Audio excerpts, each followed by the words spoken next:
Upon every close scrutiny of the alleged references to Muhammad in the Bible as a prophet, they absolutely have no relation to the prophet of Muhammad, nor prophesy his coming. Muhammad is not mentioned in the Old Testament.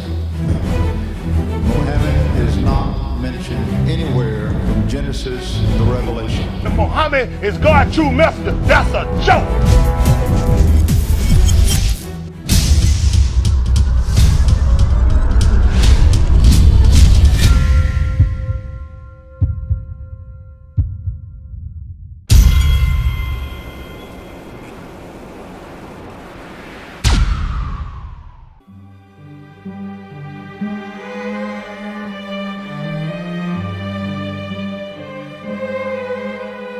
Lo, we inspire thee as we inspired Noah and the prophets after him, as we inspired Abraham and Ishmael and Isaac and Jacob and the tribes, and Jesus and Job and Jonah and Aaron and Solomon, and as we imparted unto David the Psalms.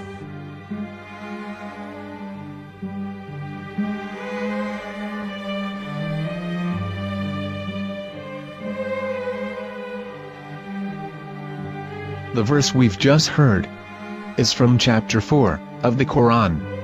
In the verse, God is affirming to humanity that Muhammad is indeed the recipient of a divine guidance, just as Noah, Abraham, and the rest of the prophets. However, some Christians and Jews today don't believe that Muhammad was a prophet and the covenant that God made with Abraham. And since the Quran is not their book of authority, in this video I'm going to show you that the book you're holding in your hands contains the name off the seal of prophethood, the Prophet Muhammad.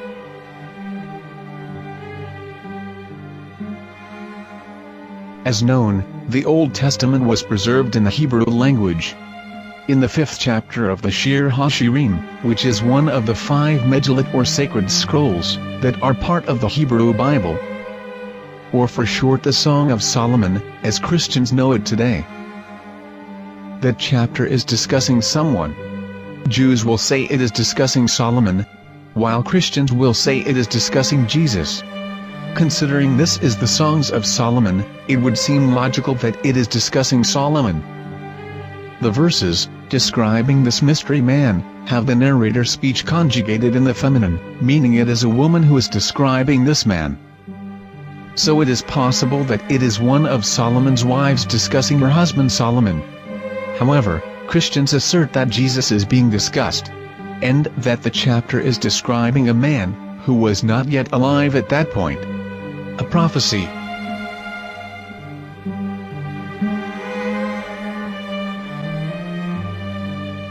In reading the English translation of Song of Songs 5:16, it finishes the description by saying, "He is altogether lovely," but what most people don't know is that the name of that man was given in the original Megillat. Here is verse 16, and how it is written in ancient Hebrew, before introducing the vowels, in the 8th century. From the Hebrew Bible, on scripturetext.com. Here is the word in question.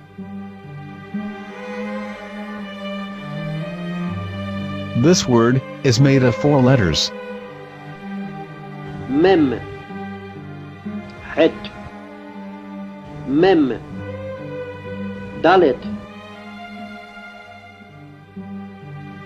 Now when reading the word as it is written in its original form, with no vowels, it can be read as Muhammad, which is the name of the Muslim prophet, or as Mamad with no A after the H. According to Ben Yehuda's Hebrew English Dictionary, it is correctly pronounced as Muhammad, not Mamad. So how we're going to know for sure if it's pronounced as Muhammad, the Muslim prophet, or as Mamad, a random Hebrew word? The only way is to give the verse to a rabbi and say to him, "Please read."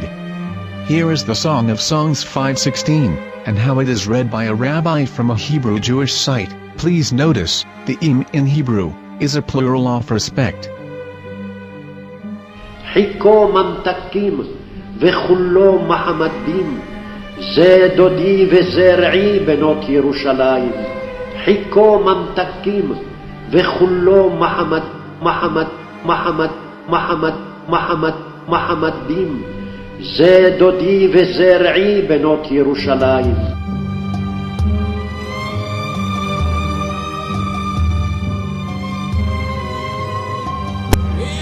Coming out from the darkness, there are no other gods but God, and Muhammad is his messenger.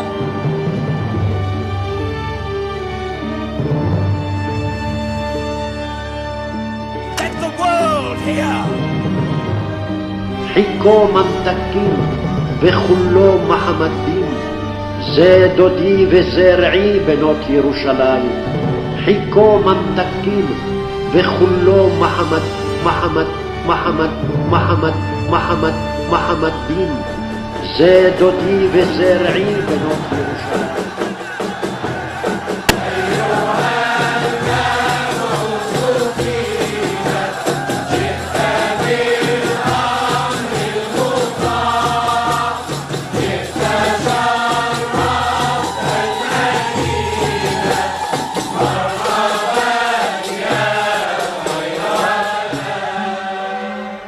Here is the famous SDL translation tool, which includes a professional human translation as well as an online translation. We're going to copy our Hebrew word of the Song of Songs directly from the Jewish site. It's the same site where you can hear the rabbi reading the verse in Hebrew. All links are in the description, so we're going to copy the word and paste it and ask, please translate. Are they going to translate the meaning of the name of that person? As the Bible translators did. Which is the praised and the lovely one, or are they going to keep the name as it is? Well, see it yourself. Here is the World Lingo Translator. The result is the same. It's Muhammad. You have no right. You have no right to translate names of people. Anybody. Your name should be retained. Mr. Black is Mr. Black, though he's white. You have no right to translate names of people.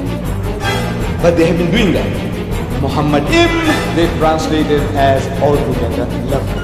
But the word Muhammad is there in the Hebrew language. The word Muhammad is there in the Hebrew language.